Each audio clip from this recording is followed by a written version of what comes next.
The name's Reed, Detective Lester Reed. Upon moving back into my mother's basement, I found out that she had donated every single one of my old films to Goodwill. This is my quest. This is my journey to track them down and bring them to justice. But here's the thing. Have these poor victims flatlined or survived?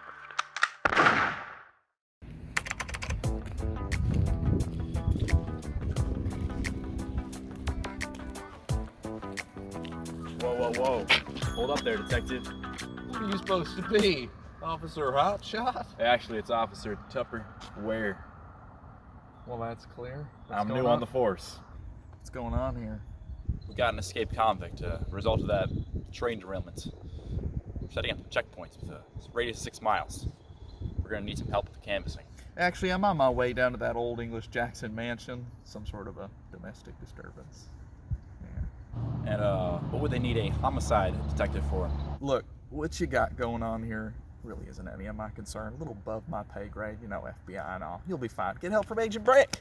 Actually, the U.S. Marshals have the jurisdiction now. So you gotta do what they say. U.S. Marshals?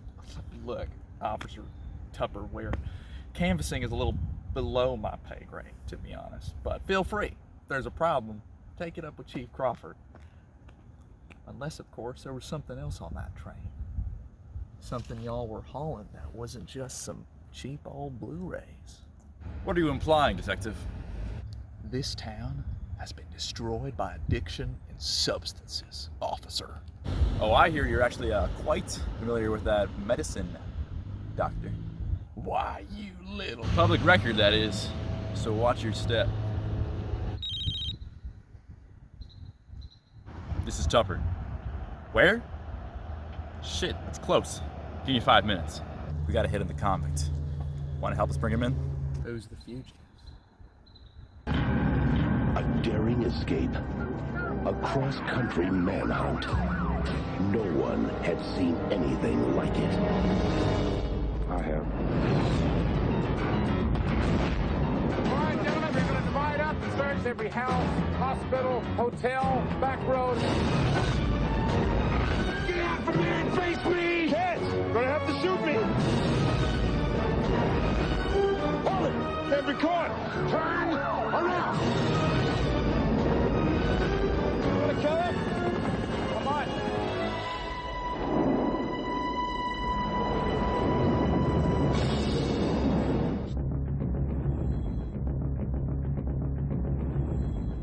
I still have a copy of Goosebumps, the Cuckoo Clock of Doom, that I got back. Ku Klux Clock of Doom. Yes, Really? very ahead. Oh no. Talking about a Freudian slip. So we are talking about The Fugitive as well, right? We no. Okay. So Yeah. all right. So Everyone, introduction. The Fugitive is a great movie, and Yes. you don't need to hear us Fantastic. discuss it. But It's a simple, it's effective, like it's just great. it's taut. There's tension in every scene. Yeah. It's well directed. It's well acted. Just watch it. It's Across great. the bar, Yeah. it's a great movie. Yeah. But today we're here to talk about U.S. Marshals, and that is episode 2 of Footage File. And U.S. Marshals, most people are probably not familiar with this movie. I wasn't. I personally didn't even know The Fugitive had a sequel. That's true. And most people don't realize, but technically, it's not a sequel. It is a spin-off. It is. I find it hard to believe that people don't know about this movie. Maybe people like our age, but when this came out, it's a big ass movie. Oh yeah. Because The Fugitive was huge. Oh, that's true. It's That's huge. true. Yeah, of course. The Fugitive was a huge commercial success. And Tommy also Lee Jones. a great movie to boot. Yes, it's also just good. You can return to it, and it's still great. It definitely survives. Fugitive does not flatline whatsoever. That's not even part of the equation. But yeah, Fugitive was a huge success. Tommy Lee Jones won an Oscar, which I think is a little bizarre. Especially when you consider who He won lost over. to 1993. Who he won over. Yeah, Tommy Lee Jones Who did he win over? won Best Supporting Actor over Ralph Fiennes. Ralph Fiennes is in that's Schindler's right. List. in Schindler's List. Yes, Wow. as the evil Nazi. Maybe one of the best villains. It's pretty monumental in a drama in terms film. of terms of performances. It's pretty Let's hard give to it- beat. Let's give it to Tommy Lee Jones doing sort of an unenthusiastic, like Texan cop. I mean, he's great. He's just honestly, himself. Sure, but he's And occasionally he barks like a Richard or something like that. Richard! But I mean, that's Yeah, I know where most- we're going. That's the most you're getting out of him, you know. I don't bargain. I don't bargain. And I know Tommy Lee Jones watches this show, so I just want to say, Tommy, we love you. We love you. You're a fantastic. great actor. You've come to this town, in fact, so we love you. We appreciate you. Yeah. But you should have lost to Ray Fiennes. And I It's bet true. even he probably agrees. Yeah. Yeah. I think he like famously said during the making of The Fugitive, like this isn't the kind of movie people win Oscars for. Like he said that, like, or maybe not specifically Oscars, but awards. Like this Either isn't the that kind or a of... PR firm cooked up a pretty good quote. Yeah, well, sure. Like Yeah. he was in a conversation with Harrison Ford. That's the story behind it. And as opposed to Tommy Lee Jones, Harrison Ford is really good in The Future. It's Oh, true, yeah. and he doesn't really get as much hype as I think he deserves for that movie. And I mean, he carries the movie, of course, just on his own. But he's always like, I guess you always expect Harrison Ford to be good, so he's always reliable. But in this movie, he really stands out, I think. And well, this is the thing that works about The Fugitive as a transition into U.S. Marshals. The U.S. Marshals and The Fugitive served a very excellent purpose, and that they were sort of likable, and that serves well in the first half, because when you have likable characters who are like the antagonists, they come off as kind of like smug, Yeah. you know, which is why it works in the Yeah, of first course. half. And then when I think Richard, it also like sort of muddies the conflict between them. No, exactly. Because Yeah. if you relate to both sides, you're like, oh, Yes. who should win here? well, Like, this is the thing, is obviously, that it makes them not irredeemable at the end. yeah, Like by making them more of a kind of a lighthearted group, by making, especially that famous line in The Fugitive where, you know, I didn't kill my wife, and Tommy Lee Jones goes, I don't care. Yeah. I didn't kill my wife. I don't care. That's Yeah. the thing, is It's great. Tommy Lee Jones isn't saying that. In the moment when I first watched it, I was like, oh, he's saying this because he's like a smug asshole. Right. But he's not. He's simply communicating that it doesn't matter It doesn't matter if to you him. killed your wife No, or not. yeah. My job is to catch you. To catch you, yeah. Which is And great. he'll stop at nothing. He's very, I mean, he's funny in The Fugitive just because of how persistent he is.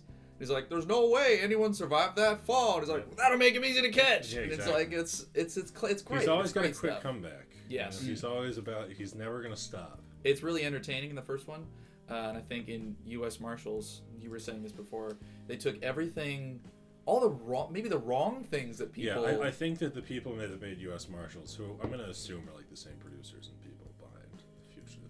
Correct me if Honestly, I'm wrong. not sure. Well, here's the thing. I have a little bit of background, just a brief sidebar. Where is it? Okay, yeah. So the movie was written by U.S. Marshals was written by Roy Huggins, who created the 1963 TV show The Fugitive. The Fugitive. Yeah. Because the Fugitive movie is based on the original TV show. So it's interesting that they made a spin-off of a movie about. It's like if they made a Mission Impossible spin-off that didn't involve Tom Cruise, like as Ethan Hunt, and Please it was don't like, give them Instead of ideas. They're followed probably like going to Ving do Rhames that. and Simon Pegg. yeah, if it, like Yeah. who wants to watch that? Really, I guess. Ving Rhames. But I guess And Ving Simon Pegg's Rhames, bank Ving accounts. Rhames didn't win an Oscar for his performance in Mission Impossible, so That's it's true. kind of this. U.S. Marshals does feel like it's warranted, but yes, it is the same people trying to recapture that same success they had with the first one.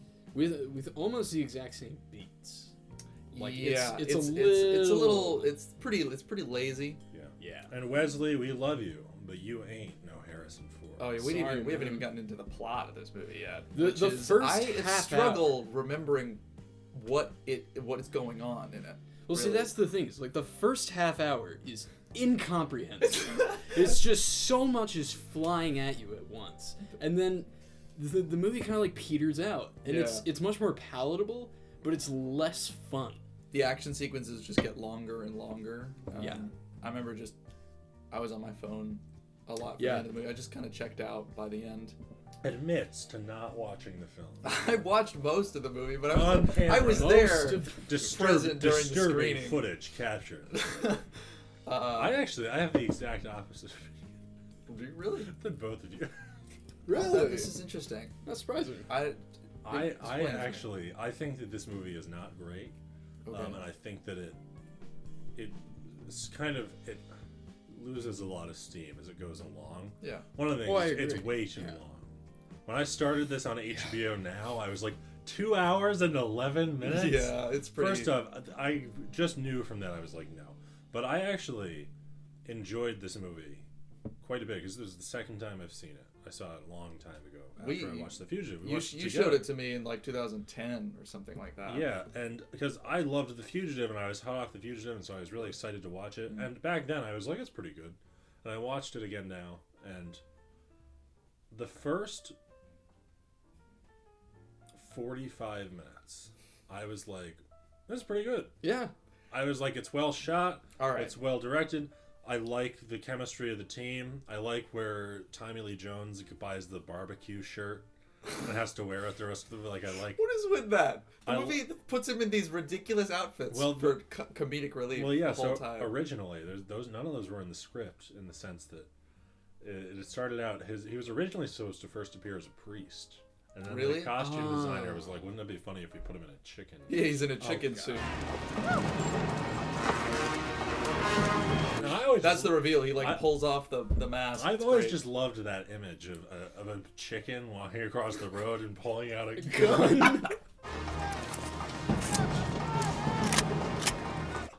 I mean, that's a great image. That is funny, but I like clocked it. I couldn't remember, but I was like, I think this is him, like this chicken mascot guy. I mean, my favorite part of it is like he's spinning the sign and he's like animated and lively, and then the guy crosses the street and it's like something out of a horror film. He just like drops it and like looks over and just starts doing this Terminator walk across the street. And then you also can't. Then you think back and I can't picture Tommy Lee Jones in the suit doing all these tricks.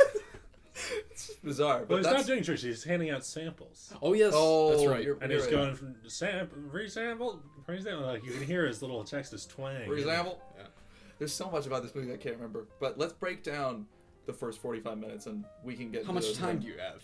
This is gonna take a while. Okay, it is. I will say,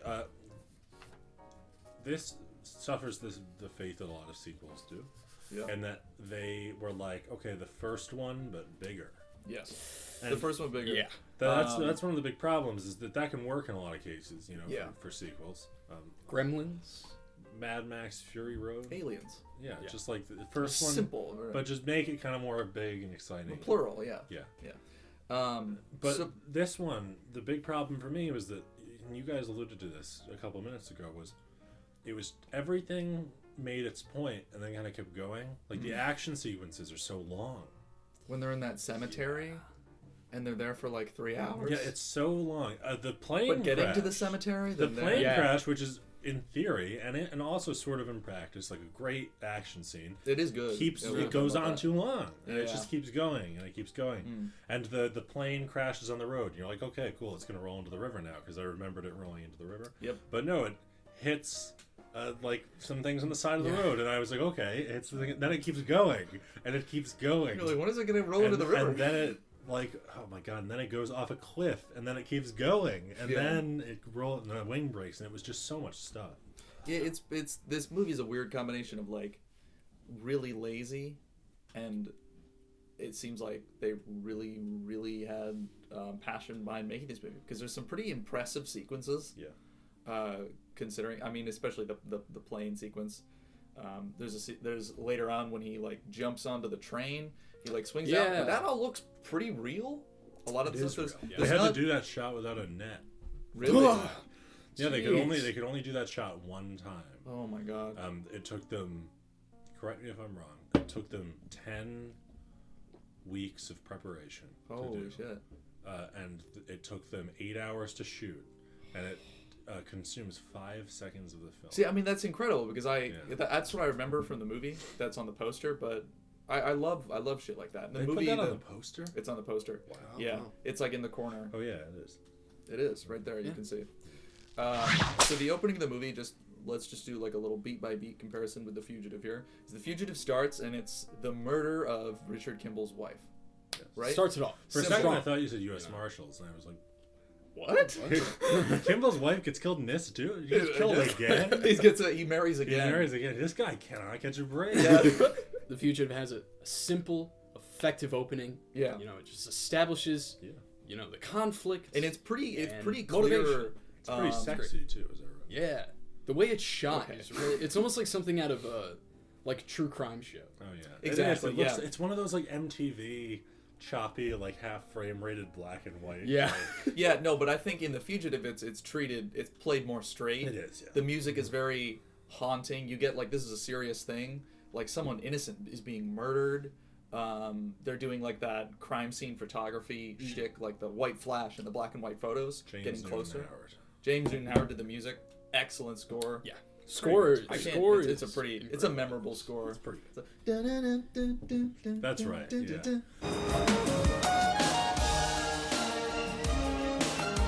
Well, that's one of the few things about The Fugitive. It's still a great movie, but like a lot of those movies, even something as great as like Silence of the Lambs, I have a very specific bone to pick with movies that came out from like 1990 to like 1994 or 5. You know, these are like my favorite movies. No, and I know I'm not trying to put down these movies because these are some of the best movies ever made in that period. But one of the things that always rubs me the wrong way is that those movies feel so stuck in that time.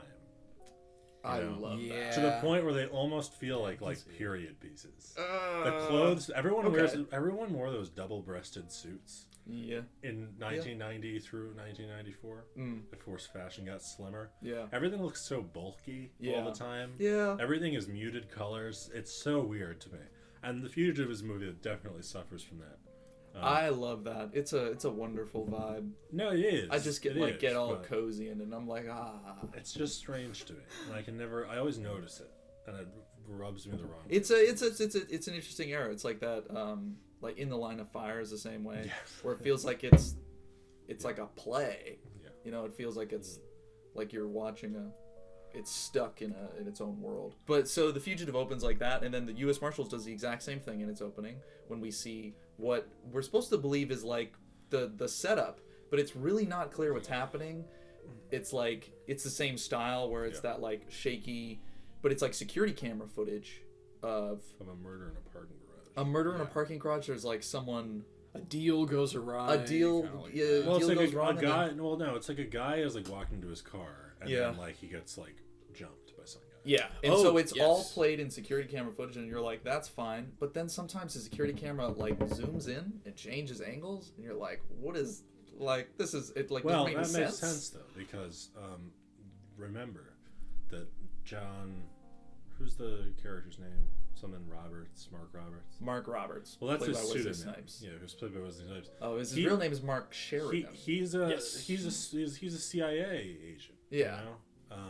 But why are how many security cameras? No, the CIA had planted cameras and were watching him. It just comes across as like shticky, and they weren't focused on what they were doing. I'm not disagreeing with you, but yeah, I think that's the. It comes across as really cheesy. They're like government agent. Wait, do they? Top secret, confidential, and it's just all. It's like, is this like a kids show or something? Did they really use the word quadrilogy on that Terminator packaging? Oh yeah, I did. In official marketing, they said Terminator quadrilogy. Quadrilogy. It's a little bit unclear as to what's happening. We don't know who's involved. Pretty much in The Fugitive, right off the bat, you know, Richard Kimball's wife was killed, and he's framed for it, basically. Yeah. That's it. They give us a very simple things in the beginning of The Future. They give us wife dead. He did not do it. Yeah. And we know he didn't do it. Yeah. First off, there's no like doubt. Yeah. We know Richard is innocent. But this movie starts. We don't even know who's involved. Yes. Then we meet Wesley Snipes. He gets in a car accident. Well, Wesley Snipes is also guilty.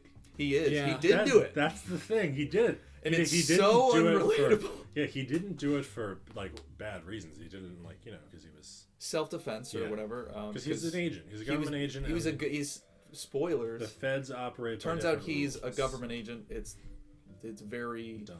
It's very dumb. It's like are you supposed to sympathize with him? It's way too, and this is the problem. It's like Prison Break season 4, which I know you're all familiar with. Of course.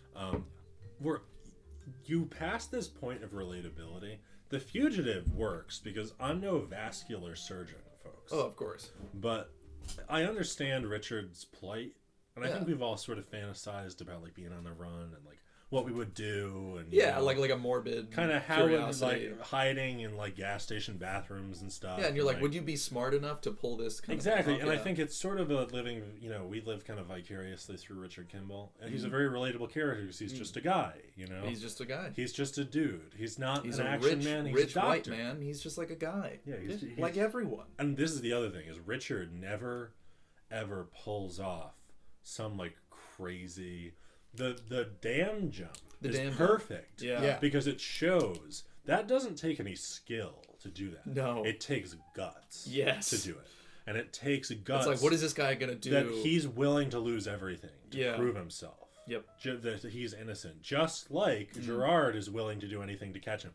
It's perfect. It's great. It works. Go check it out. It's a Excellent. great movie. He did a Peter Pan problem- right here with his dam right here. I did a Peter Pan right here off of this dam right here. The problem with U.S. Marshals is that we now have a character who is like a super agent. Yeah.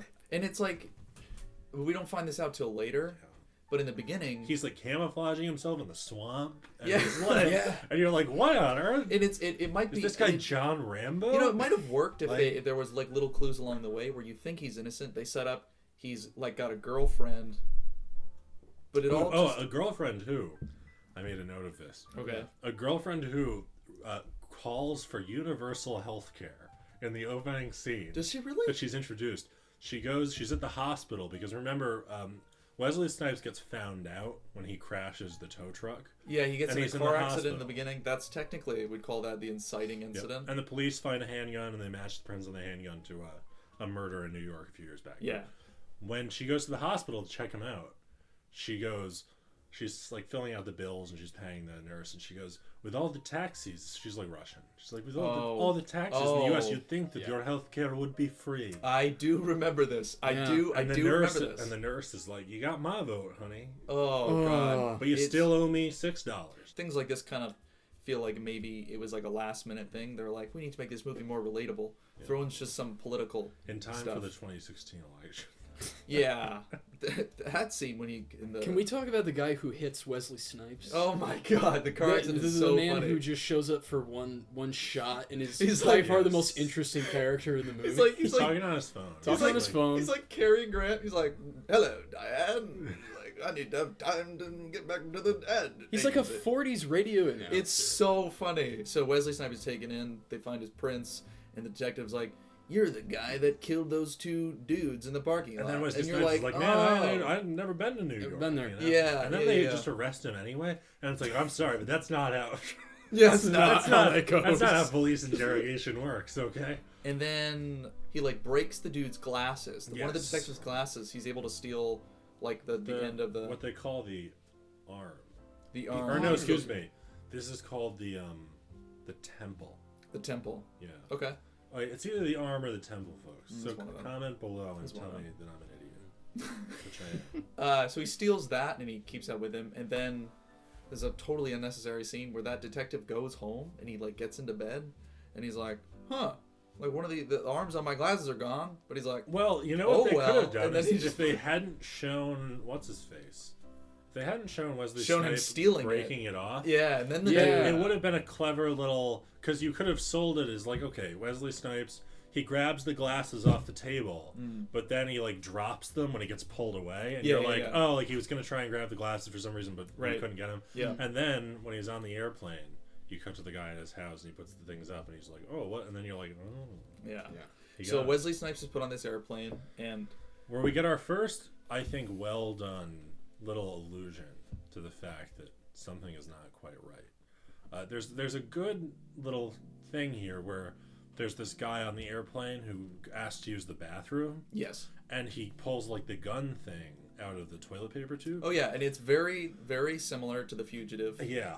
And you're like, well, this is good because now it's like, whoa, like, why would someone want to kill this guy if he's Yeah. never been to New York? If he's just some like, you know, Right. tow truck driver? Like, Yeah, it yeah. creates Yeah. intrigue. Yeah, I remember just being confused. I was like, why is he trying to kill him? No, I remember that the first time I watched it too, but this time I was like, oh, like they're setting up. It's It's a intrigue. nice, but I think they didn't take the steps to make Mark more of a relatable character. Yeah, I agree. Like he's got a girlfriend, and you're like, But hey, and that's all they give him. He's is Wesley a girlfriend. Snipes, you know? He is Wesley Snipes. He's- I mean, I like Wesley Snipes. He's like very uncharismatic in this movie, to be honest. Yeah, he is. He. I mean, because he's Wesley, playing- he has done so much better. He's playing a very like angry, vengeful kind of character. Yeah. Because he spends most of the movie like looking for these FBI agents who have.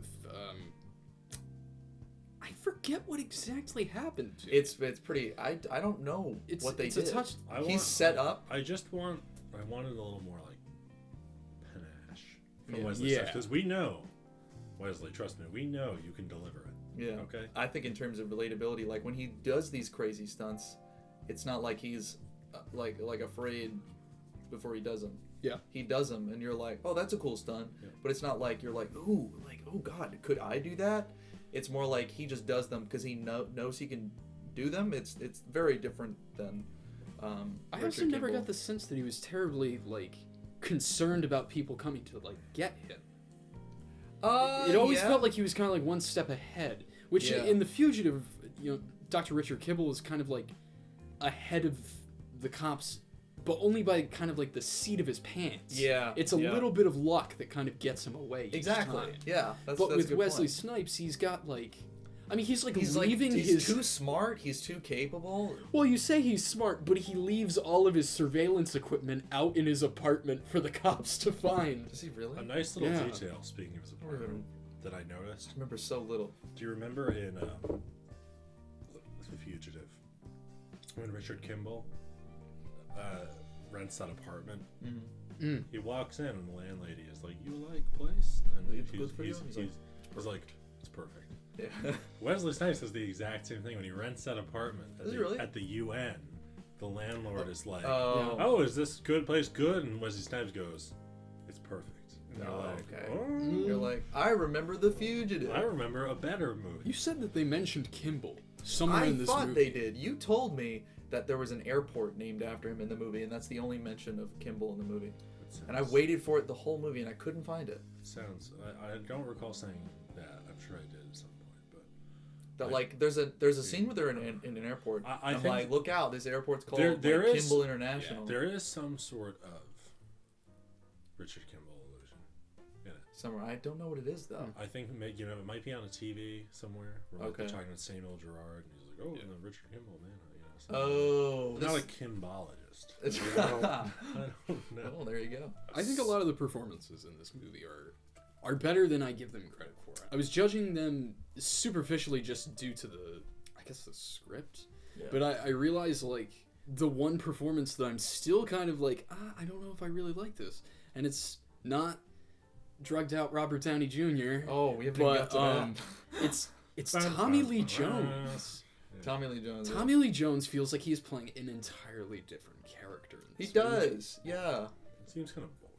He seems Yeah. bored. It seems like someone watched The Fugitive and they were like, and then they waited 5 years like they did, and they were like, let's I see if we can understand remember what this this guy character is. He's without like, watching the movie. I already got my Oscar, folks. Yeah. Yeah, it seems very lazy.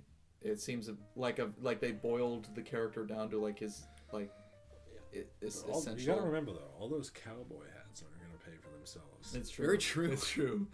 Maybe we should get to. That's a good point. Maybe we should get to Robert Downey. Jr. Disclaimer, Robert, you're an amazing actor. No, I think you're fantastic. I think you're pretty good. Okay. Hey, I Alright. personally very much enjoy him as Iron Man. I think he do is as well. inseparable from Iron Man, at least in the That's in true, the yeah. popular culture. In this movie, it saddens me to be. I can't. You can the tell he's not context- quite there. The context of when it was made, and you were talking about this before, so maybe you could contribute some. I can't put that out of my mind just thinking about where he was Nick in this can't time. separate the art from the artist. I cannot separate it. It's just because it's not like it's weird. It's just I'm like, oh, like to know what was going on in his life at that moment. Like he'd just gotten out of jail for a court-ordered drug test in '97, and then he makes this movie, and it like begs the question: is like, why is he still making movies if he's like arrested every 2 years? Because drugs don't pay for themselves. They're I guess, but it's expensive. like, how are people still? It occurred to me, I'm like, how are people still hiring him if he's such like a liability? And apparently, he left the. That's set of this movie. actually a good question. That's something that maybe we can research and answer. Yeah. I don't know how Robert Downey Jr. kept getting work during this period. Because after this movie, he was in Ally McBeal, and he won a Golden Globe for it. Yeah, maybe. And he's like pretty good in the show, but maybe like he was that good of an actor. But he doesn't strike me like as like he's not like Brando. Well, not in this where movie, he's at like least. so unique. Well, and you know, I mean, interesting. he'd been He's nominated irreplaceable. in Chaplin. Yes. For an Academy That Award. was 2001. No, that was like 92. Was it? Really? Yeah, it was like that was long before. Wow. Well, color me, stupid. But the what's it called? Yeah, so Robert Downey Jr. on the set of this movie. They were shooting this in the South, you know, for those tax credits. Those sweet. They're in the swamps. Those sweet tax. There's an credits. excellent low-speed boat chase. Yes. That is so great. It's so tense. But he was. I know where he's going. He's over there. The final scene Catch of this up to him. film. So Robert Downey Jr.'s character is a double agent, and he kills. He kills. Not the Home Alone dad, not Joe Pantoliano. Home Alone Dad isn't in that movie. Yeah, he is. He's not one of the Marshals. Yeah, he is. No, he's not. He so is. That's I think he is. Daniel Roebuck. Oh, yes, it is. I'm pretty sure that's his name. Hold on. I'm pretty sure that's his Joe name. Pantoliano. Joe Pantoliano is in this movie. He's not playing The Cosmo. same character. He's not playing Cosmo. He's not for the playing the Fugitive. same character. He's playing himself. Yeah. Because Cosmo in The Fugitive was like an Irish guy. He had like ginger hair, Yes, freckles. Daniel Roebuck. In the second one, he shows up and he's got the Matrix glasses. He's just what Cypher is his name in the Matrix. Yeah. He's just that. When He's got, was this blonde filmed? hair. Was it around the same time as The Matrix? Maybe they just like. I was like picked- right before. It was like the year before. Maybe they just like picked him off of the He Matrix. was like, shit, I gotta do both these movies at the same time. Yeah. I can't fit into this. In between him doing that and doing Robot and Family. I know those are out of chronology, but yeah. Where do I know? Robot in the Family. Robot in the Family. Hold on. Where do I know Daniel Roebuck from? Then? I see him in commercials now. That's so sad. He was in a. Oh, John Hurd is the dad in Home Alone. Yes, John Hurd. Oh yes. Did he die? John Hurd did die. That's sad. Sorry, we love you, John Hurd. But yeah, so Daniel Roebuck, who plays Biggs, not him, Biggs. not Wanda, not Wanda. Sykes. That's not Wanda Sykes. No, isn't her name Wanda? In the No! movie? What is her name? Her name is I've got it. Her name is Deputy U.S. Marshal Savannah Cooper. That's right. Because the entire team of U.S. Marshals. She so has a different name in the first movie. It's a different actor and it's a different character. You're kidding me. It's a different character? No. Okay, so the U.S. Marshals team in The Fugitive. This movie They is are a the nightmare. Yeah, I know. They're the main characters in this movie, right? Like we've said this, but Hold on. all the team members are the same except for one, which is LaTanya Richardson, who has been married to Sam Jackson for 50 years, 1980 to 2020. So congratulations to you guys. That's incredible. Yep. Great. But she, yeah. So my first thought was, oh, they just recasted Everyone's the different. black lady from the first one, only to find out that it's a different character. Completely. And now I'm a racist. Well, no, you know, I'm gonna put a little bit of this on them, okay? Oh, The okay. people who made this movie, She like dresses the same. you too. It's can't. very That's the bizarre. thing, because they're really deceptively trying to make you think it's the same person. Yeah. And so They you don't know- draw much attention to it. Yeah. They don't have a line where they're like, "Oh, I'm so glad that you brought me on after It's this like other person." No, changing- they just it's try like and slip it in. changing- She doesn't really do a whole lot in the movie either. It's so. like changing Crispin Glover in Back to the Future. Well, he's upside down in the second one. What do you mean upside down? In this, like he's physically upside Well, down. no, in the but they second one. changed. Remember, they changed the parents because Crispin Glover didn't want to be in it. It's In not Back to him. the Future too. He's not in it. I know. Yeah. Yeah, But you what I can mean get is- away with that because he's upside Yeah, down. but they're making it look like he is in it. yes, You know? yes. So like they're being deceptive. It's So that's So that's the same case The with this people one. in U.S. Marshals, they're being deceptive. Yeah. They're going, oh, it's not the same yard. It's not this for No, you're right. legal purposes. Yes. But they're trying to make it seem like it is. So this other guy, not Biggs, not the new woman who's on the team, who is really just the old woman. Okay. Who's the guy? He's like the young one who loses his hearing. Oh, in the Newman. first- Newman. Yeah. Newman. Yeah, he loses his hearing. He loses. He's got like partial deafness in his ear. Yep. In the And Fugitive. he gets shot by Robert Downey Jr. because Robert Downey Jr. is like a secret bad guy. What? Why did he kill him? I completely because he's trying to kill Wesley Snipes. Yes. Oh, He yeah, tries to right. kill Wesley Snipes. So Gerard's like, we can't have any of that, and he kills him. Yeah. But And then he falls he tries asleep to in a kill chair. Wesley All Snipes. nice. Yeah. Yeah. Fun. But then Robert tries to kill Wesley Snipes. Well, no, so Robert Downey Jr. tries to kill Wesley Yes. Snipes, but he's in the room with Newman, and Newman can't see it, so Yes. he shoots Newman as an excuse to kill Wesley Snipes. Yes. But Wesley Snipes bails out the window and does the impressive stunt thing. I didn't really understand that. And then at the end, you're supposed to. It's like a twist that he's a bad guy, and you're like, but he shot The Newman final scene of the 40 film. minutes ago? The final scene of the film involved Robert Downey Jr. when he's in like the hospital room with Newman or whatever. Yes. Yeah.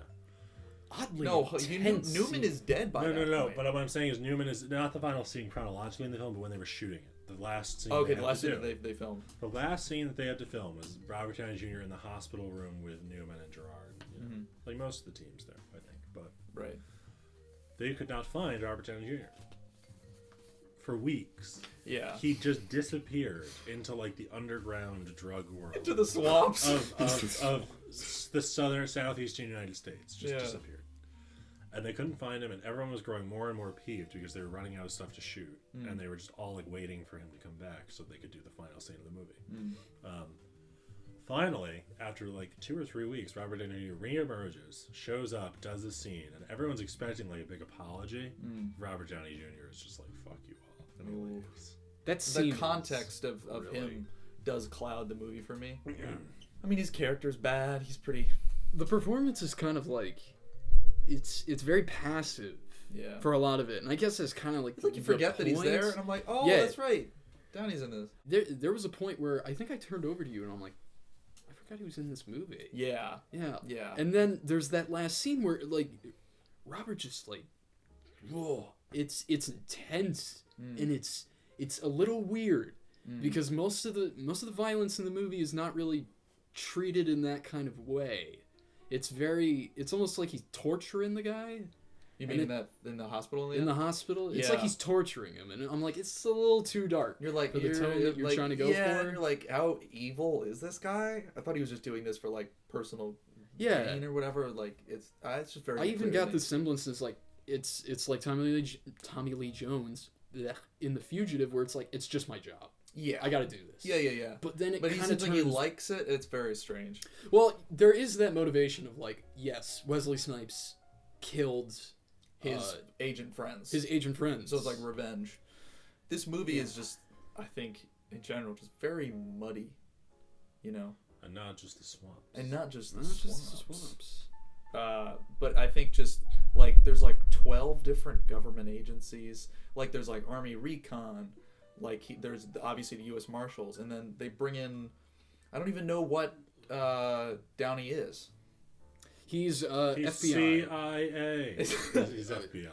He's FBI. He's on that task force that. Because in the beginning, when they are at the barbecue restaurant, Yep. they're like the helicopter lands, and the agents get out, and they're like, "Deputy Gerard, we cleared this with your handler in Chicago." You know, It's like a scene out of Twin Peaks. Yeah. It's like, really we cleared it with your surreal. handler in Chicago. Like he's on board. This is the special agent Robert Downey Jr. and he's coming along with you. He's like he says what group he's a part of. It's not like I think it's like a subdivision of the FBI, Yeah. the CIA, but it's like a specific group. And then Robert Downey Jr. finds out that not Robert Downey Jr. Tommy Lee Jones. Lots of 3 named people in this movie. Yeah. Tommy Lee Jones finds out about Robert Downey Jr. and that he's like communicating behind their back. So there's a scene that I actually quite like where he goes to arrest Robert Downey Jr. Oh, right off the bat. Oh yeah.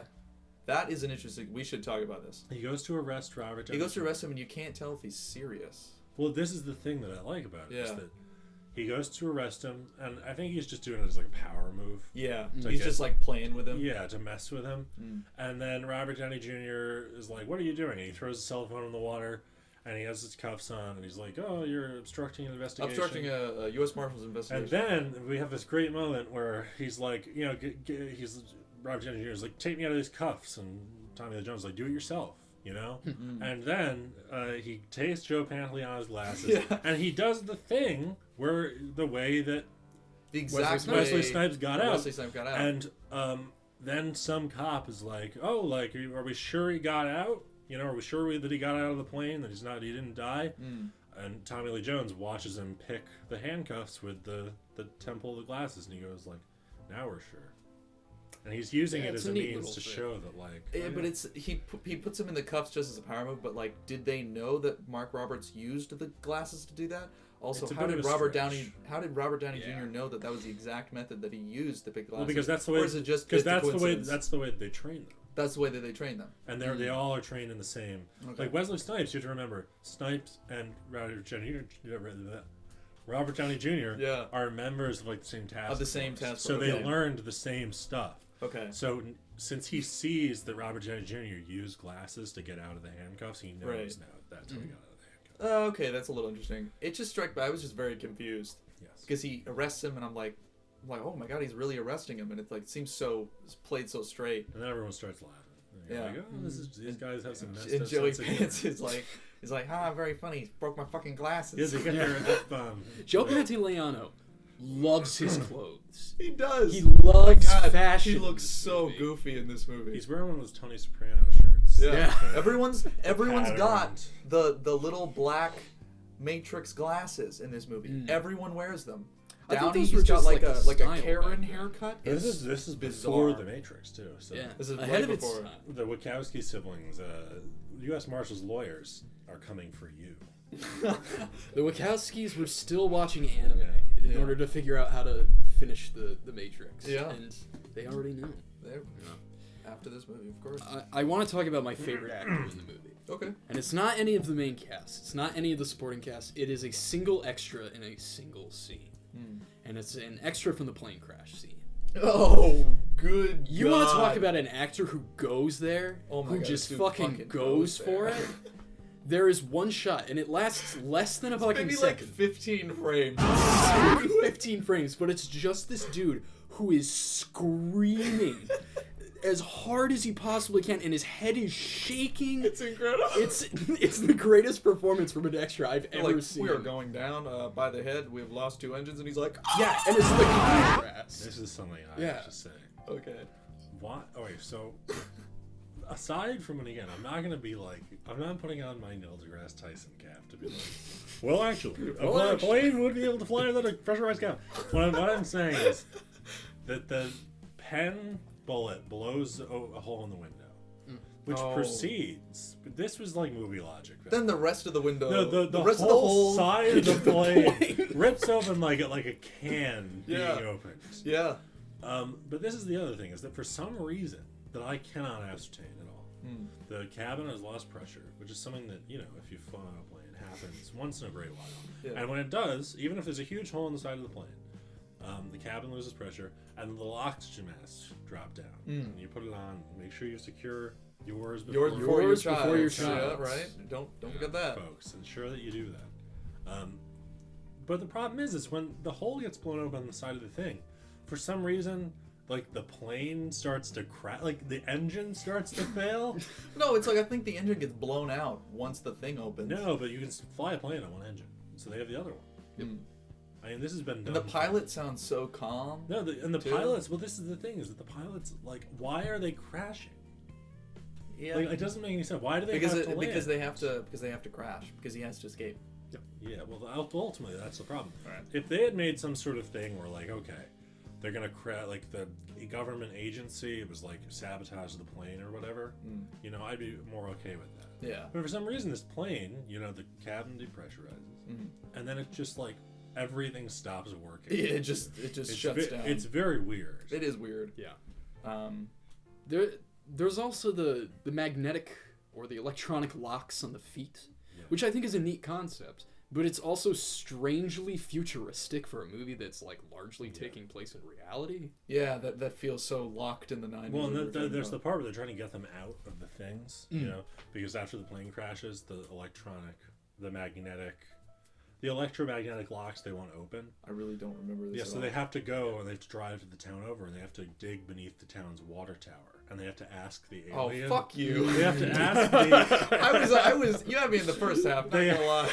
They have to ask the alien to stop generating so much electromagnetic power so that they can unglass the leg irons with no legs in them. Yeah, that's a good sequence. The plane crash sequence. We were in talking general. about If you forget about when it lands and it's like running into all the telephone poles, like that looks really cool. It looks like super real. Yeah. There's a great shot. But it's the Super 8 train thing happens this with the plane. It lands and it like keeps speeding up. Yeah, it never stops. Whatever. It's hitting all this stuff and it never slows down. Super 8, rewatching Super 8 was like you said, taking your dog out into the woods and, putting one between the eyes. Like this one, like watching this, I'm just like, I don't give a shit. This movie's bad and I love it. This one doesn't affect me as much. So when like stupid things happen in it, it doesn't feel as with Flatline emotionally effective. Thank you. I think we can get into this. We can get into this. Elias wants to share a point that I think would be valuable. Yes. You see, it depends on what we consider to be a flatline movie. Yes. Okay. If we're talking about enjoyability, right. Let's take the Fugitive out of the equation. yeah, Fugitive out of the Boom. equation. We need I to do want to judge talk about this the movie Fugitive on its very own. slightly, though. Okay, sure. I just want to mention one thing about the Fugitive, and I think it's the essence of its enjoyability to me is the scene where Dr. Kimball infiltrates the hospital, and he encounters this child who's having trouble breathing. Oh yeah. And he's in disguise, sweet. and he's being searched for, and the U.S. Marshals are kind of closing in on him, but he still takes the time to get this kid the help that he needs. Yeah, to save his life. And it's such a great scene for Kimball as a character. It makes us root for him. Yeah. And It's it's the also, save the cat moment. It's the save the cat moment, exactly. But it is. The save the cat moment. It's not though, because the save the cat moment has to happen like early on. Okay, it's similar. What I think is the save the cat moment of The Fugitive is when the cop is being brought in on the stretcher after the train wreck. Oh yeah. And he stopped. Tell the attendant he's got a puncture in the upper gastric area. Yeah, he's about to move past, and you can see him. He kind of like stops and is like, ugh, and then he goes back. And he's like, tell the attendant he's got yeah, puncture in the upper gastric area. But there's that. I know every line of that.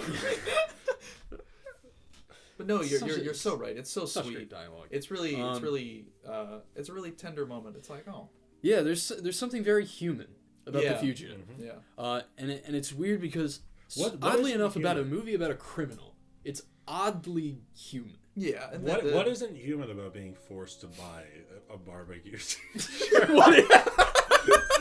to replace your dirty clothes at a barbecue restaurant? I mean, you got me there. You got me there. Sorry. And then I love the first 30 to 45 minutes of U.S. Marshals for a completely different reason. And it's just nonsense. It's nonsense. It's good old fashioned. It's like something out of like police stories. I believe that's what it's called. Leslie Nielsen. Propaganda. Propaganda. Whoa. Too real. Well, speaking of propaganda, I kept track of all of the civil liberties violations. So many. In U.S. Marshals. There's honestly, we were going to do a bit about it, but there's actually too many to mention. Yeah. Do you want to mention a few? Sure. One of the ones that I liked. How are you aware of all these civil liberties violations? Because they're pretty easy to tell. Okay. Well, because nowadays, if the police do anything, it's like a civil liberties violation. That's true. So too real. Anyway, so in the beginning, Tommy Lee Jones and the team, they raid an apartment. Okay, and it's an apartment full of like white trash, like biker people. Yep. Yeah. And these people, when they raid the apartment, not only do they try and stab the U.S. Marshals, beat them with frying pans, shoot them, They have a gun in the baby crib. And this team takes astounding care and shows astounding restraint in dealing with these people. Yeah. Whereas in reality, none of those people would have left that apartment alone. No. Too real. In the opening, criminals after this scene complained of excessive use of force by the U.S. Marshals. It's just not accurate. After Tommy Lee Jones beats him in the face with a shotgun. I don't remember that. Yeah, he like punches them in the gut with a shotgun. No complaints in The Fugitive, where Tommy Lee Jones actually does kill someone. He does. And then we have an instance where they're all hanging out at like the U.S. Marshals bar. Yep. And it's like a nice scene from Cheers. No, it is. It literally looks like Cheers. They're all hanging We're out all at the bar. friends here, aren't we? And the TV Look is at that. like... Look, Mom, I'm on the telly. And the TV shows like the criminals being put in like, you know, like a paddy wagon or whatever. And whatchamacallit? Tommy, the newscaster, is like, oh, they complained about civil liberties violations. And Tommy Lee Jones is like, well, they had it coming, you know? Whoa, and you're like, whoa. too real. You can't say that anymore. They deserved it. Too real. Gerard then goes on to say the criminals had it coming after being assaulted in cuffs. Then, one of my favorite moments is where Gerard racially profiles and accosts a black man in New York. Because he can't tell black people because it's not apart. Mark. Oh, God. Because he thinks that a black guy is Wesley Snipes. He's dressed like the exact same from behind. Yeah. Yeah. Which is apparently a really good excuse. Because he sees any black man walking on the street and goes, that's Wesley Snipes. That's Wesley Snipes. That's him. That's Wesley Snipes. Arrest him. Over. Oh my God. There's so much wrong with it. But I look back at the plane crash scene, and that extra. That one guy. That one guy is just freaking out. You know, there's a lot to like. There's a lot of dumb things that are fun to watch. Yeah. But then it just hits that midpoint. Yeah, I honestly I really just checked out. I agree at Flatlines just because like I wanted to be there just to sit and laugh at a dumb spin-off. Yeah. So it flatlines for you. It does flatline. That's Unfortunately, a flatline, folks. It does. I wanted to love it. I really did. I haven't given it a rating yet, I have to say. I'm it's eager to hear what you think. It's your turn. Flatline or survive. It is in a coma. Oh, you're using the Jordan. You're Yeah. using the Agent Brick. What I'm saying is, I think that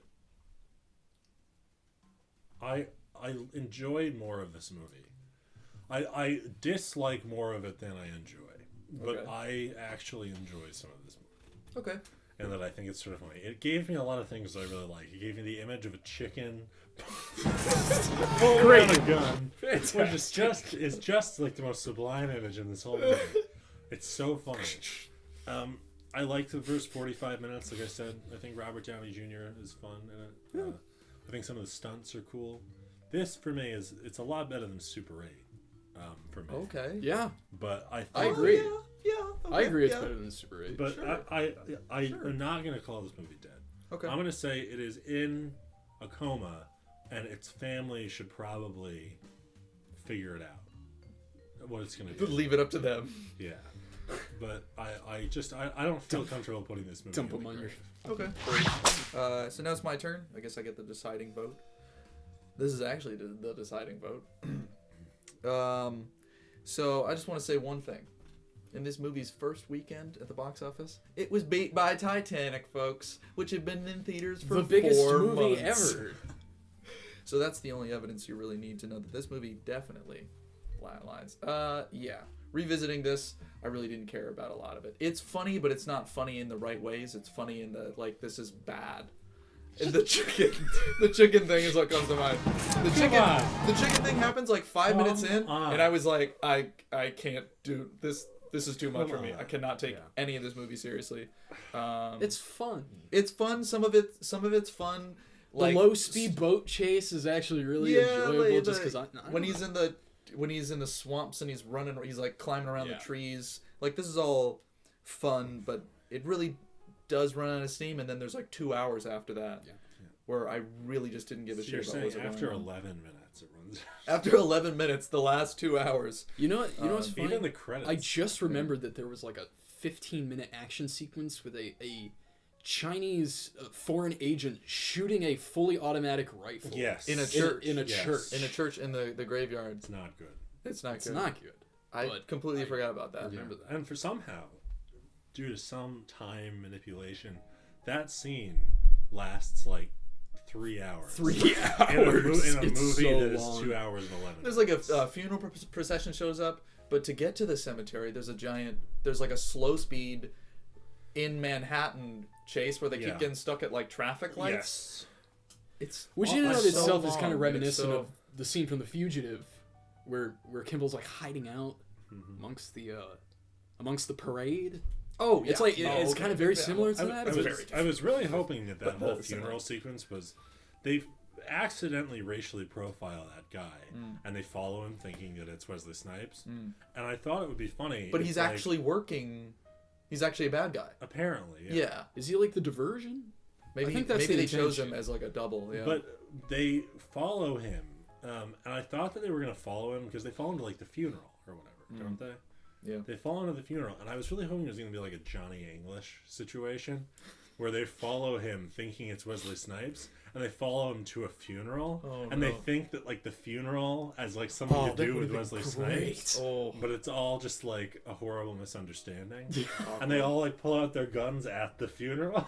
Oh no. Because they think like there's all the information's hidden in the casket. Oh. And they're like, quick, pop the casket open while I hold these people back. Oh, you know that kind of thing almost wouldn't not feel at home in this movie. Yeah. I mean, that if they had done that, I would have could been see like, it wow.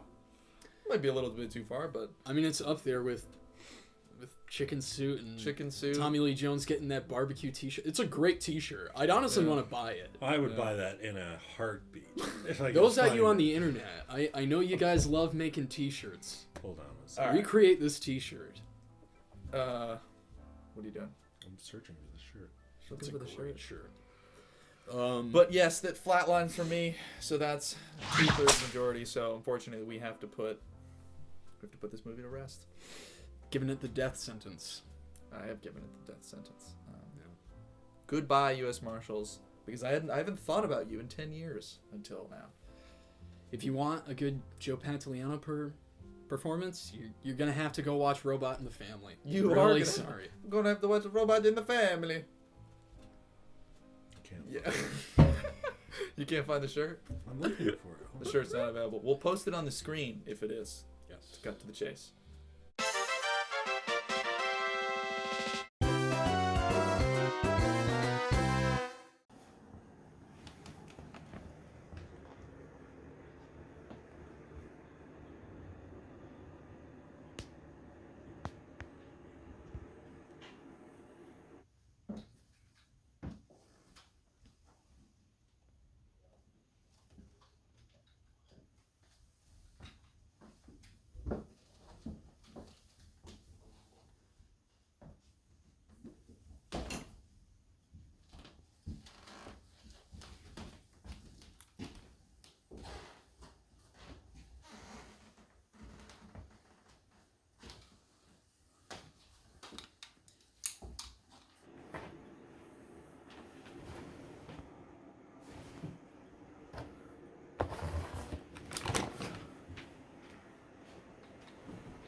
I got your movie! Anybody moves and I pause this motherfucker! Money stack. Why every time there's trouble I run into you? Funny you're hanging with our guy. Where's the fugitive? Asshole broke into my place, stole this shit, and flew out through the window. Where was he going? Fuck if I know! Alright, Money Stack. Put down the innocent Blu-ray, we can talk about this. We know you're a dealer. The whole place surrounded, there's nowhere left to go.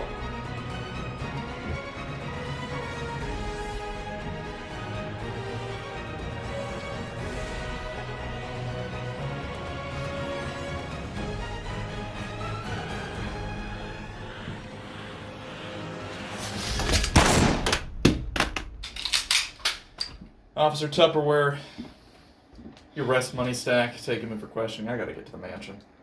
Damn. Could have salvaged this disc. You know those Walmart bargain bins are always looking for cheap action flicks.